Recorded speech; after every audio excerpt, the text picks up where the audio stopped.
سورۃ صاد، بسم اللہ الرحمن الرحیم، صاد والقرآن ذی الذکر۔ تین صورتیں قرآن مجید کی ایسی ہیں جو ایک حرف سے شروع ہوئی ہیں۔ ایک حرف، حرف مقطع کہیں گے، اب اسے مقطعات تو نہیں کہہ سکتے اس لیے کہ کئی حروف تو نہیں ہیں۔ ایک سورہ صاد ہے، ایک سورہ نون ہے، اور ایک سورہ قاف ہے۔ یہ سورہ صاد جو ہے یہ اس گروپ میں ہے، اس میں جو ہم پڑھ رہے ہیں جس کا مرکزی مضمون ہے توحید۔ سورہ قاف پہلی سورت ہے اس گروپ، ان دو گروپوں کی کہ جن کا مرکزی مضمون ہے آخرت اور انذار آخرت، اور سورۃ القلم بالکل ابتدائی دور کی ہے۔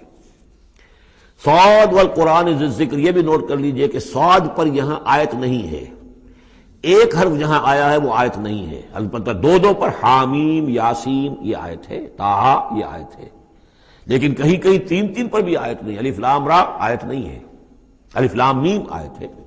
تو یہ ساری چیزیں جو ہیں میں نے ابتدا میں جو تعارف قرآن پر تقریر کی تھی، یہ سب توقیفی چیزیں ہیں، یہ کسی کی اجتہاد کے نتیجے میں اور کسی گرامر کے اصول سے، کسی بیان کے اصول سے اس سے کوئی تعلق نہیں۔ توقیفی کا مطلب کہ حضور صلی اللہ علیہ وسلم کے بتانے پر موقوف ہے، جو آپ نے بتایا بس وہ ہے جو ہم مانیں گے۔